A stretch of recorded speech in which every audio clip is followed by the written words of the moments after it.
Hi, welcome back చిట్టితో ముచ్చట్లు. ఈ వీడియోలో ఏంటంటే నాకు రీసెంట్గా లాప్రోస్కోపీ సర్జరీ అయ్యింది అండ్ దాని ఎక్స్పీరియన్స్ని ఈ వీడియోలో షేర్ చేసుకుంటున్నాను. నాకు ప్రాబ్లం ఏమయ్యింది అంటే 3 days కంటిన్యూయస్గా అబ్డామినల్ పెయిన్ వచ్చింది అండ్ 4th day మా హస్బెండ్ అన్నారు కదా, ఇలా నెగ్లెక్ట్ చేయొద్దు, హాస్పిటల్ వెళ్దాము అన్న తర్వాత హాస్పిటల్ వెళ్ళాను. అక్కడ మేడం చూసి స్కాన్ చేయాలి అన్నారు అండ్ స్కాన్లో ఏమొచ్చింది అంటే ఎక్టోపిక్ ప్రెగ్నెన్సీ.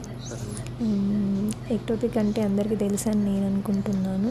ఎక్టోపిక్ ప్రెగ్నెన్సీ అంటే ఏంటంటే మనకు 2 ట్యూబ్లు ఉంటాయి కదండి, సైడ్కి యూటెరస్ సైడ్కి.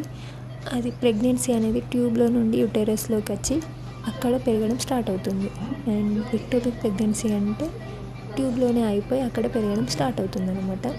నాకు అలానే అయ్యింది, ట్యూబ్లో పెరగడం స్టార్ట్ అయ్యింది, అది రప్చర్ అయిపోయింది, ట్యూబ్ కూడా రప్చర్ అయిపోయింది. అండ్ మేడం అన్నారు కదా, ట్యూబ్ ప్రెగ్నెన్సీ 2 లాప్రోస్కోపీ సర్జరీ ద్వారానే తీయడం సాధ్యమవుతుందని అడ్మిట్ కావాలి అన్నారు. అదే రోజు నైట్ అడ్మిట్ అయిపోయాము అండ్ సర్జరీ ద్వారా మొత్తం క్లీన్ చేసేసారు. లాప్రోస్కోపీ సర్జరీ అంటే మనం నార్మల్గా ఏమవుతుందో మిషన్ ద్వారా చేస్తారు కదా అని భయపడతాం కదా. ఇప్పుడు మనకు డెలివరీ టైంలో కొంచెం టైం పడుతుంది, పెయిన్స్ ఉంటాయి, కానీ ఈ సర్జరీకి అలాంటిది ఏం పెయిన్ ఉండదండి.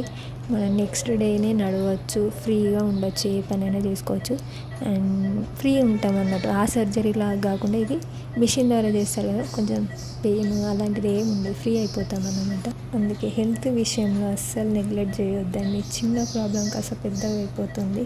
ఏ చిన్న ప్రాబ్లం అయినా హాస్పిటల్ వెళ్ళి చూపించుకోవడం బెస్ట్. ఇది నా సజెషన్ అనుకుంటున్నాను. నాకు అలానే అయింది, చిన్న ప్రాబ్లం కాస్త పెద్దగా అయిపోయింది. అంతే. Thank you, bye bye.